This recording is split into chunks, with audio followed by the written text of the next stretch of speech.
Welcome to the Wally Show Aftercast, all the stuff we did not get to during the course of the show today. We have some visitors from out of town. Max and his lovely family. You guys decided to vacation in our fair city, I take it? Yeah, here in it was one stop along the way, but yeah, we did. Oh, one stop. The best stop, the first stop, the last stop? The longest one. The longest stop. Okay, that's great. Have you done anything fun in Nashville yet? Well, we just walked the Strip last night. But Okay. Because we just got in at, 6 o'clock or something like that. Okay, so you went down to Broadway and see all the country stuff down there. And there's a couple cool things. There's the Country Music Hall of Fame, right. Which isn't bad. We're going to do that today. Okay, do that today. If you feel like dropping a bunch of money while you're here, go to House of Cards. It is a secret magic shop, dinner and magic show. It's an illusion show. Illusion show. Yeah, we don't believe in magic. No, it's fantastic, but yeah, it's pricey. You got 4 people with you. Yeah, it's expensive, but boy, it's pretty great. We're glad you're here. What are some of the other places you've been to? We just came from Branson, Missouri. Okay. Yeah, and went to the Sight and Sound Theater there. To see Esther. Yeah. Okay. Sight and Sound. I don't know if people know about this or not. Sight and Sound. They have 2 theaters. They have one in Lancaster and one in Branson, and they do Broadway style shows that are all Bible stories. Like I saw the Daniel one. Right. And the stage is huge, and the scope of it was amazing. Right. Was the Esther one good? Yeah, it was amazing. I mean, we've seen the life of Jesus. We've seen Noah, where they recreated the entire ark and live animals and everything. Yeah. But this one, I mean, I don't know. You always hear we need strong female roles. We need all those things. Esther, I mean, yeah, that was incredible. I mean, I don't know. I could just say on and on and on. But the thing is when you are at those and you see your family just captivated, and when you're leaving, they're talking about it like it was a Marvel movie or something, but it was actually the Bible. That's just awesome. Yeah, it was, and it's so well done. I saw all they still have the prop pieces. I was at their main location for the Ark. It's awe-inspiring, too, for the Noah story. And I think they're going to actually do the Daniel story in theater. So if you don't live near Branson or Lancaster, it's coming up this summer, I think, where you can actually go and see it. And it's really good. Yeah, I'm already signed up on Fathom Events to do that. Look at you, Chief. All right, you are all in. Because so many people don't know about this. No, I'd never heard of it. I've been a believer most of my life. I've been in media. And then I met with Katie Miller, who's the granddaughter of the guy that started it. Fascinating story. We're going to have her on our podcast and stuff, too. But, yeah, I highly recommend checking it out when the Daniel Fathom event comes out. And it's Sight and Sound Studios. You can look it up. It's really, really good. So that's awesome. Well, man, I appreciate you guys swinging in. If you want to hang out for the Aftercast, here we go.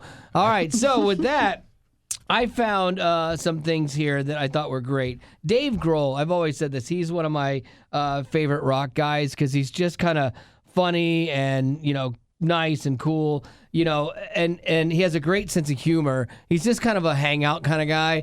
Well, he took a shot at Taylor Swift the other day. Nice. Yeah, it was great because they were both playing in London. She was playing probably somewhere bigger. They were playing the London Stadium. That's where she was, and he was at Wembley Stadium, another great venue, historic, iconic for rock.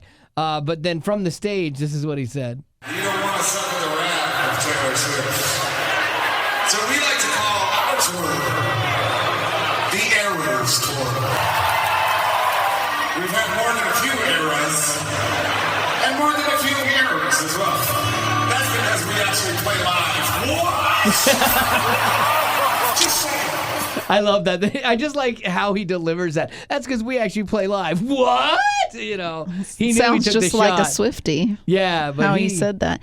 But that does sound like he's claiming that Taylor Swift's band doesn't play. They don't play live. Well, they have so many tracks running and all of her stuff and stuff like that. It's heavily produced. But isn't her show 2.5 or 3.5 hours? Oh, yeah. Well, do some cardio if you need to. If you're going to do that, you got to be able to do it. She claims that they do play live. Oh, no, I think they play live, but then they augment with tracks and stuff because it's impossible to sit there and dance crazy levels and sing. But she is singing her lead vocals for sure. Most of the time. Most of the time. You don't want to get on a Swift. I know. I'm sorry. But for Taylor Swift, at least, and again, I'm not like the biggest Swiftie in the world, but like Biggest one in this room. Exactly. But like a lot of her music is not. She doesn't have a lot of songs that are true. Like she's not belting range. these crazy, Yeah, there's a lot of these really like Right. slow type of music, especially with the new stuff. So I can see her being able to perform for 3.5 hours, but I assume that she's going slow on some songs. Sure. And then I've heard she doesn't talk in between performances. I per had se. somebody that was like, "Why are you talking about Taylor Swift? She has like a pagan satanic ritual in her show or something like that." And No I'm like, way. what? That sounds off-brand for her. But then I went and looked at some videos, and I still don't know the whole story because I just don't care enough. But like, she's like in this He red. doesn't need to know all the facts. I don't need all the anyway. facts. She's like in the, and I don't even know if it was from this tour. I assumed it was. But she's like in this red outfit, and they're like, it's a devil outfit kind of thing. And she's like, it looks like it's not Branson, Missouri. That's for sure. It's not the story of Esther, is what I know. But like, it kind of like that one that what's his name did at the Sam Smith did that raised all the eyebrows and stuff. So I don't know. It's weird. Like they carry. It feels very ritualistic and really weird. Like, and you're like, why is she doing that? Like, I just don't know. I don't know enough. It's about the people that you surround yourself with. You know, you kind of just get used to things. Like if you're surrounded by people that don't think that's a big deal, well, then you come to believe it's not that big of a deal. Yeah. So here's a big deal for Olympic athletes. They are going to be performing. They're going to be competing in France this summer. Mm-hmm. And so I guess France is all decked out for this. I think they've even altered the Eiffel Tower, like the way it looks. What? Yeah, they decorate it like with lights and stuff. Okay. Yeah, they made it shorter. I thought you were like, oh yeah, they turned it around. Yeah, no. They just decorate stuff out there. So they're all in. But it's great because the Olympic athletes are going to be in the Olympic Village, that they call it, and they don't have air conditioning. why? Yeah. Okay. So I dug a little bit into this. They are trying to cut carbon emissions and be more environmentally sound. So they don't want air conditioners. When are the Olympics happening? Next month, end of next month. Is it next month? Okay. I Yeah. think it's like July 26th. Is It's the start 73. It's like at that time, like the average temperature, I think, is around. It's like low. It says 79. It says- 79. Oh. Well, degrees. 79 isn't that bad. I can survive and at Yeah. night. If you've just run a million, if you've just run to the store, Gavin, let me just put it that way. if and you just 79 run up a flight of Yeah. stairs. I don't run. and you're All of already us, sweating. honestly. Yes, and you're already sweating profusely. What you want to do is you want to come home, sit on a couch. You've just competed at your highest level. You want to come home and sit in some AC. But they're making this statement. Again, it's all virtue signaling. Mm-hmm. They're making a statement. We're really trying to help the environment. No, you're not doing jack squat for the environment for this month that you are going to have this. It's ridiculous. Well, and also we were just talking about Taylor Swift, and she's the one that's jet setting everywhere. Right. You know, her emissions or whatever they call it. You know, those environmentalists need to go out there and spray paint her. They tried. Jet. They tried on that last Well, they need one. to try harder. So what they did was they ran, I guess, coolant stuff in the floors of this place that people are going to be living. But basically, it's going to keep the rooms that they're in from 73 to 79 degrees. Which again, like if my wife would die in that environment, she would be toes up. Yeah, but that's true because she likes your Likes it house cold. really cold. What Yeah. is it set to?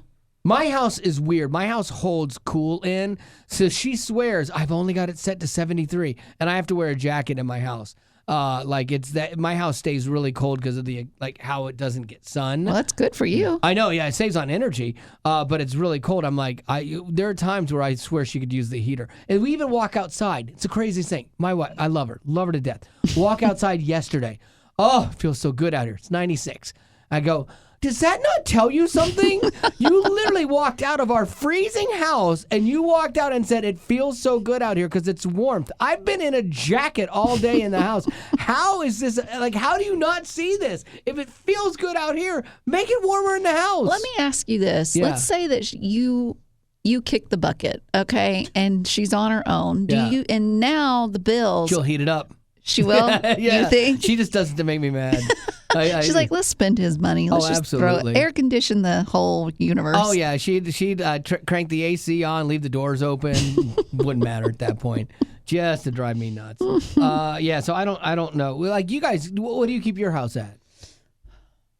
Gosh, I think it's 60. 68. I think it is. That's the same for us. But wow, in the summer, like we're entering the hot era of the summer. Yeah. Please stop using Gavin's the word hot era. I do love that. I say era all the time now. This is Gavin's era. This is my era. But we keep the house at. I would love to keep it at 68. We put it at 63 at night because we want the house to be freezing. Whoa. But in the I know, right? In the 63? summer, oh yeah. In the summer though, in the summer, the house is not good at holding. It's the opposite. Yeah. The house does not hold cool air, and so I have it set at 68 or 70, and the temperature reads 75 or 76. Oh wow! And So it's not keeping up. I mean, in essence, I kind of know what these Olympic athletes are feeling like. You right are an now. Olympic athlete. You look at me yeah, right we here. feel for you. Yeah. So I understand how the pain that they will go through. Yeah. I do like that it's a month away, and I guess they're probably already there or whatnot. But are they all? Is it something? Are they pre-complaining about the temperature? Yeah, they're pre-complaining, which I get. Well, especially too if they're I pre-complain about everything. yeah, that's true. If they're not ones to care about global warming, like if they don't care about it, Yeah, kind of like your you, agenda, then they're just like, bah, yeah. why Like do I care? Yeah, I don't necessarily believe in I it. want my AC. Yeah, 100%. You know who's happy about this though? Caitlin Clark, because she didn't get on the Olympic basketball team. She's like, all right, suckers, I'm gonna be cool. I would run my AC. Oh, this I is would that shoot girl videos that you're real passionate about. for now. Until the Olympics are once the Olympics are over, he won't say her name for months. Back off the bandwagon. You won't even remember her name. Probably not. Caitlin who? Yeah, exactly. But right now it's an injustice. I can't even remember our digital teams' names. Most of them. And so, yeah. And But a so, lady you've never met. Yep. I don't know. She's changing If I the was world. her, I would shoot a bunch of videos at my house, just bundled up cold. But she actually had so much class in all of that situation where she got left off the Olympic team, and then there was somebody else you asking watched her do an interview saying. Yeah. Did you watch an interview of her? Yeah. Okay. I did. Double check. I did. Yeah. You did. And then I read another thing too, where she was like super gracious about everything. I'm like, oh, good for her. Lady Rock. That's why I like her so much. Lady Rock, what do you got? Found a list people are responding to on social media. They're asking, how would you answer the question, how are you, if you're actually not doing good? And sadly, some of the responses I find hilarious. Are there people in your life that you purposely don't ask, how are you? Yes. Yes, absolutely. Because I know that I'll get a story about, and it'll have details that don't even matter. Yeah, and I vaguely care about this person.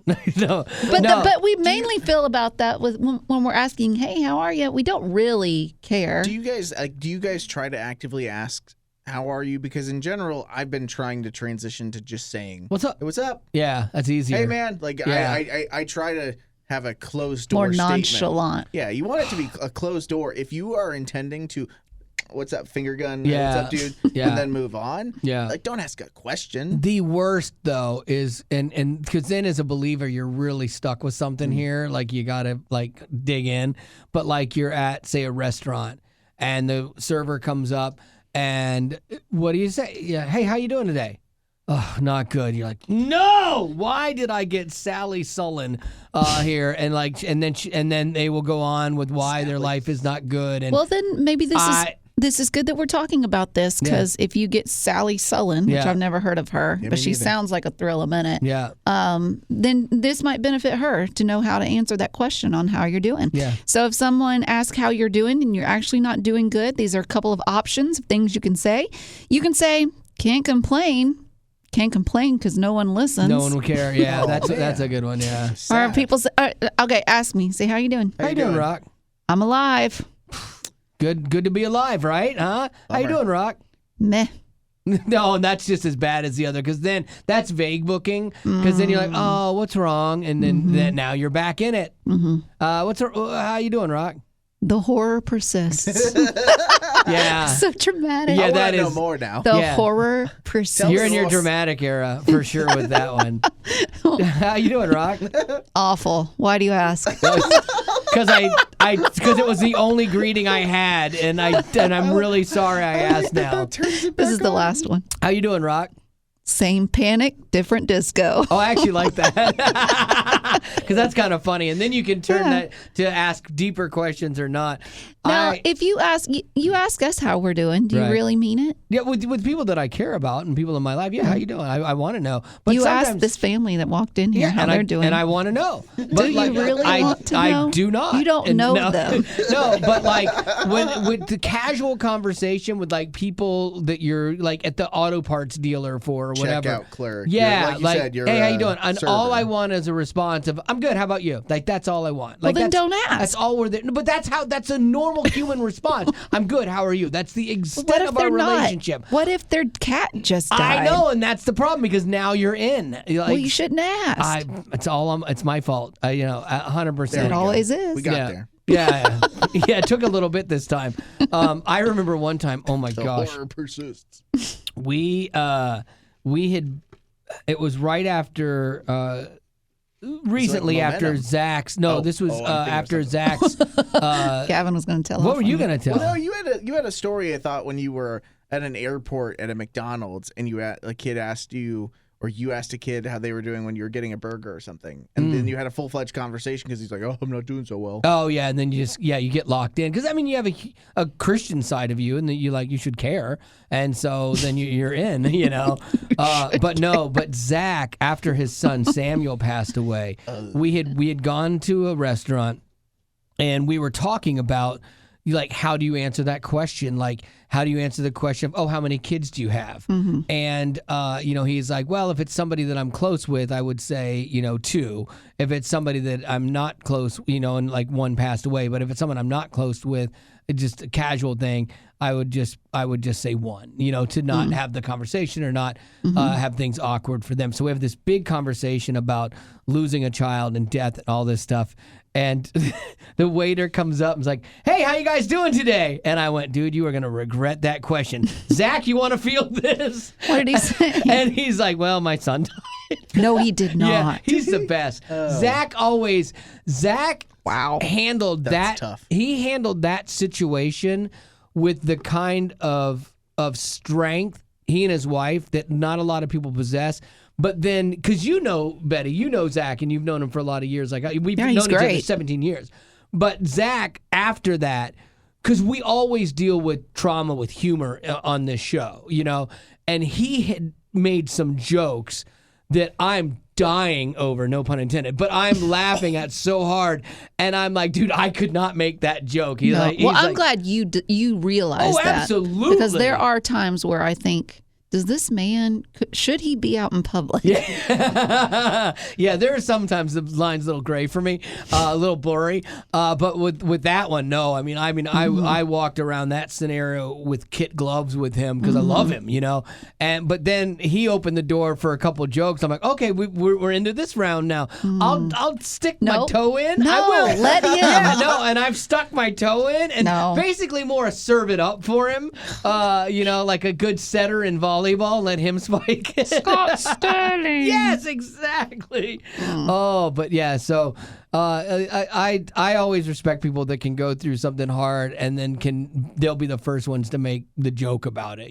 That's what comedy is so healing and it's so therapeutic for people, but not everybody understands that and they think you're being this horrible person. So, anywho. So, How you doing? hey, birthdays for the children. Death. And how comedy can heal the soul. Okay, here we go. Sean, to his mother-in-law, Lynn, celebrated a birthday on the 21st. Suck up. Said well, I don't know. He didn't have much to say about her. He said she's a very, very picky eater. She gave birth to my wife. That's it. Let's see. Sean and Dean. So this is mom and dad want to wish Mackenzie Joe I like that happy name. birthday. Said she's an animal lover, cat enthusiast. Yep. Love it. Rising senior, lover of Cinco De Betty, and the dog shock collar. Oh no, it's a classic. Worst one we've ever done. Classic. We still did a few after that, but then we stopped. We did the taser after the shock collar. If you don't know Cinco de Betty, Betty, the whole shtick of it was I'm so mean to Betty. So once a year on her birthday, she would get to hurt me. And it started off when she hit a piñata, and I always like, yeah, the person holding piñata always gets hit, and it'll be funny. And she broke my knuckle. And then It was hilarious. Fantastic. Then it was like an electric fly swatter. She waxed my chest. And that was not a win for either of us. No, more so a loss for you on that one, I'll be honest. But I had other ideas for Cinco de Betty. The problem is that Wally has somewhat turned. Yeah, I'm so nice to you He's now. taken a turn. I He has haven't put definitely you- done a lot better. I have not thrown you in a dumpster in years. I haven't found myself in the trunk of I've my not own locked car. you in your car before. Yeah, I've done that. I stole your car once. Like I have been so Thrown good into to a you. wall. Yeah. You know. You know those things. But I'm on my best behavior now. So What were some leftover ideas then?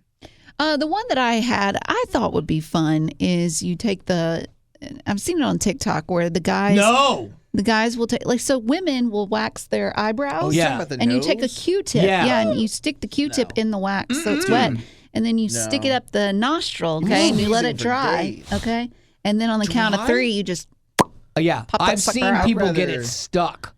Like it's not going to be there permanently. I don't You'll know. be But I don't fine. want to go to the hospital Yeah. and have to explain that. yeah. I've seen I mean, it get that's just stuck. one of many ideas. And I can't believe how I was like because after If we plucked like a eyelash. ow, an eyelash? Eyelash? What is Just wrong do the with you? eyebrow. What's wrong with me? Yes. It's really bad. Yeah, like dang. Punch him in the throat. Yeah, seriously. I could There's do that too. something maniacal about you. Thank you. Yeah, so that's why we stopped it too. I got nicer to her, and then we really just pretty soon it's like, hey, let's shoot him with a live round of ammunition. You know, like that's like we really ran our course. Like, does he need Did his we? left pinky toe? Like, Yeah, let's see what- exactly. see Let's what sever a happens. limb. Yeah, we ran Ed's course. So Okay, got I've a got question? yeah. No, I've still got more birthdays. happy You with that. just be Let's quiet. go. Do your job. Zachary to his mom, Jessica. Happy birthday! Said thank you for the trip to the beach. It was fun. Love you, Mom. Happy birthday. Then Ethan, guitar shredder guy. Nice. Do you know who that is? Nice. Ethan. He said, me, myself, and I. 16th birthday is today. Happy Yes, 16th. Ethan. Hopefully already have my license by the time I hear this. I am a 7 on the Enneagram. Love to spend hours learning new guitar stuff. I went Awesome, on, I Ethan. remember I had bought a car 2 weeks before my 16th birthday. I had the first appointment of the day. I had my mom take me and got my car, like got my driver's license. Honestly, I'm surprised you did it legally. Yeah, probably, yeah.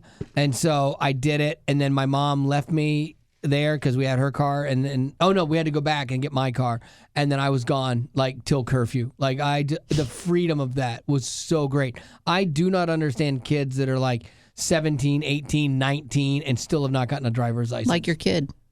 Oh, she didn't know. She had her driver's license. But she didn't want to. She did not want it. Yeah, because she was terrified of driving. I'm like, I'm not driving you 30 minutes back and forth to school. So you're either busing it or you can have a car. Gavin, were you eager to get your driver's license or no? I don't remember being like overly pumped, but I got Oh, it. that's all I lived But I got for. it I on loved time too. You know, and for us it was kind of difficult and interesting because I took a driver's ed class my freshman year of high school in California, and then we moved to Texas, and I had to get my permit out there, and there was some overlapping stuff that was kind of confusing. So I didn't get it till I was 17 years old, just because there was time and moving and all this stuff, and the hours my parents could help me drive and all that stuff. But I liked once I got it. I learned to drive in San Antonio, which was a tough city to learn how to drive in. But now I feel like it got me to a point where I feel like I can drive anywhere. And, you know, I hate driving in Chicago or places New York. like that. Yeah. But you can still, you know, I can handle it. And then Abigail, Hattie, and Charlotte want to wish Mom and Dad a happy anniversary. Nice. They've been married 18 years and are great parents. Dad and Mom balance ministry, their own wants, and taking care of us very well. Mature I have my compliment. Brown anniversary noser. coming up That this one month or this week. For sure. Congrats to you guys. 32 years. Who coming saw up. it coming? None of Me. us. Not me, that's for sure. All right, we got a question. This one is from Sean and Dean. They said, how did you decide what to do after high school? How did you choose college and career? It's funny. I failed at everything and ended up in radio. That's how it usually happens. No, I didn't go to college right out of high school because I had no idea what I wanted to do. Like you, Rock, I had no idea. Yeah. I went on some horrible job interviews, And I think that that's what pushed me back to go to college. I originally thought I was going to take over my dad's construction business. And my dad was like, you don't want this. Trust me. You do not want this for your life. And I'm like, really? I mean, it's done all right. And then I learned later how hand-to-mouth things were for a lot of years. And he's like, yeah, they always kept that from us. And he's like, I want you to go back to school. And so he gave me the time to go, off, but he couldn't pay for it. But so it was worth it because I went on one sales job interview for copier sales. Oh gosh, it's the worst. And then another one, which was even worse than that. They were like, hey, it's like a cattle call, all these young people. And they're like, okay, sales. And they're like, yeah, it's outside sales. And they literally meant outside sales. They're like, hey, you have, like the 5 of you have passed our couple rounds of interviews, and now you're going to go out with one of our salesmen today. It was selling perfume, like door to door and like at like to convenience stores. I'm like, you have got to be kidding me. Did you make any sales? No, no, it was horrible. So the good news is we ended up like in my neighborhood, my area where I lived, and I called my dad. I snuck out to a payphone. I called my dad. I'm like, look, I'm at Squire's Deli. They're trying to sell perfume to these people. You need to come get me and take me back to get my car. I'm not doing this at all. And my dad, God bless him, came and picked me up. Aww. And then I went and got my car.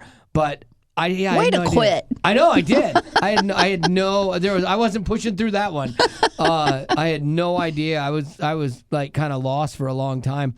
And then I went to college and just graduated with a generic communications degree, still aimless, and that's hard. Like when you don't, and I knew I wanted to do something in entertainment, but I had no connections. I had nothing. And my mother-in-law was like, you should be in radio. You'd be good at that. I'm like, I don't know anything about it or know anybody in there. And literally my wife's best friend was a salesperson at a radio station. And she got me a job in sales, of all things, which I was, again, still horrible at it. And so I got into radio sales, and then I was able to talk my way in, because I'd worked at a TV station in production. And so I was able to talk my way into a production Did you tell job. them that you had experience with sales? I did, actually. Yes, I did. I had experience with Oh, sales. that was dicey. I did not elaborate, but I have done outside sales before. Nice. Yeah. Nice. Yeah. So what about you, Rock? I got out of high school by the skin of my teeth. My parents were just like, listen, just get the degree before they change their mind. Like, take the diploma and run. Because I was a C student at best. I just hated reading. I hated writing papers. I hated homework. I hated studying. I hated it all. But I did do it. I just was not, I didn't give it my all. Sure. But anyways, so my parents did not set the bar high for me. They were like, you should just go straight to work. Yeah. Like, why don't you do this, Betty Lou? Why don't you just find a good man and Right? and you're like, I'll show you. Yeah. We're still laughing about that one. So I worked at a daycare that I had that job since I was 15. So going back to it at 18 was not a big deal. Yeah. And I was there for 6 years. But I realized that is not what I wanted to do, was take care of other people's babies with dirty diapers. And then one day, so Look where we are. her life changed let me finish my forever. story. So anyways, I'm I'm going to tell growing the other up. half of your story. Go So I'm ahead. growing up, and I'm listening to Jerry House. If you haven't looked him up, you should. Starts with a G, not J. I think he's Jerry dead now, right? House. Is he dead? He is not dead. He is alive and well. His career is and dead. he is amazing. I love him. He is the reason I wanted to get into radio. I wanted to be the female Jerry House. I met him. He was everything I thought he would be and more. Sure. He He did not give you a job, though. Anyway, so I thought I was going to get into So he country was pretty music great. because that's what my dad raised me on, was country. And I had the accent to go with it. But then I just realized that the outside of it, it wasn't for me. And so that's when the Lord, I guess, Yeah. threw me a curveball. Yeah. And Shone down upon you with a bright light. I came here to volunteer Yeah. and bumped into this idiot. Yep. And I've been here ever since. 17 years stuck with this idiot. My wife has 32. You have 17. You guys have something in common. Same idiot. Gosh. Yeah. And so I'm like, But- we need an intern. So. Yeah, but I did go back to college when I was 30, and I got it in psychology. Did you say whoa? No. That is rude and uncalled for. I'm Okay, sorry. keep your mouth shut. No, I'm so psychiatry and healthcare administration, because I think it is a lot of pressure. I've said this before. I'll say it again. At 18, it is a lot of pressure to make up your mind on what you want to do for the rest of your life. Sure. And I think all kids are pressured to, you got to go to college, got to go to college. But I don't think that's the case for not for every kid. everybody. I don't, and I think that's okay. Like if you need to take a breather, if you need to take a second to walk away, get a job, work, but figure it out. Because in my case, my parents weren't going to be able to pay for me, and I was going to have to pay. And I was like, I'm not going to go in debt for something I don't even want. Good point. Gap years are tricky. Like I've heard people take gap years, and I've always maligned them and been like, "That's so silly." Don't you wish Haley would have taken a gap year? Yeah, and then maybe gone to school for penguin wrangling, like I wanted her to go. Taking a year to Penguin wrangling 101. Yeah. to rethink that whole theater degree 100 billion% that you paid for. Yep, through the nose. And so, but there is value in that time if you're working towards something. That's the thing. I think a lot of people take a gap year and they're literally taking vacation for a year. Mm-hmm. But if you're truly trying to figure out what you want to do and you're trying things and you're working towards something versus just sometimes, working a dead-end job can actually make you be inspired to do something. But I think, and if you've got to survive on your own, like that's the thing. When parents fund a gap year, no. Mm-mm. I would say one of the best things you could do, and I'm not a parent, but if I were and I had a kid, I'd be like, if you think you want to be a penguin wrangler, find a part-time job or find an internship where you're doing something to that. Mm-hmm. Because the thing is that you might think you're going to love it, and then you find out the behind the scenes is nothing like you thought it would be. And now you have a degree in it. Well, crap, what am I going to do? Yeah, you wasted a bunch of years and money. Right. So I think it's best to try it first, see if you like it or not. And if you do, great. Or you might find something even better. Then go to school for that. That's a 4-year commitment too. Yeah, like when you're 18 years old, like you could be a very different person at 22. Absolutely. Oh, yeah. Absolutely. Let me ask you this then. What if you were to give advice to, let's say, a kid who is in a similar situation where they are in school and they just cannot stand, anything that school is, per se, similar to like don't like what they're reading studying? That's my nephew. Or I'm talking more like in high school, because that is like a time where you have to be ready to make a decision. 18, like what advice would you give to a 17-year-old or an 18-year-old who's just like, at the time is just like, I cannot stand this whole school thing? I would say that's fine. I would say, but you still got to do it. Yeah, you still got to do it. At least get the diploma. Like my parents said, I don't care if you graduate with a C, but just get the diploma. That's all we want. I'd say get the diploma and then figure out what it is you're passionate about right now. If it's about films, try something like maybe work at a Blockbuster. Okay, those don't exist anymore, but try something in that field first, and have confidence in the fact that I'm not going to pay. I'm not going to go in debt for something that I don't even know if I want it or not, because your friends are going to be telling you, well, I'm going to college and I'm doing this. Well, more power to you, but that's not what I'm doing. Mm-hmm. Yeah, I think that like kids, when they don't understand everything yet, and so trying to figure that out, they just go to what they think they're supposed to do, and that's hard, because you as a parent you want to guide them and you want them working towards something, because just meandering or floundering is not healthy either for That's them. what Hayden did. Oh, Hayden's the worst. Hayden is the absolute worst. Yeah. No, he's not. He is the best. Honestly, he did you a world of service because he knew he couldn't go and he didn't want to put his father Turning into debt my back on Hayden was hermit the crabs. best thing I could do. You can't get a degree in hermit crab Best decision breeding as a or father whatever. I've ever made, because then I could invest it all in my angel. Yeah. And she's like, Daddy, I don't even know if I like singing and acting, but I think I want to spend your money on it. Okay, Daddy? Okay, thanks. Bye. So it would be funny if it Sure, didn't hurt sweetheart. so bad. All right. Well, that's going to have to do it for your Aftercast. And as always, thanks for being a potty. Growing up in poverty has never been easy for children, but with the added challenges of the pandemic, conflict, and natural disasters, families around the world are facing an unprecedented food crisis. Unfortunately, those who are already hungry are now even more desperate.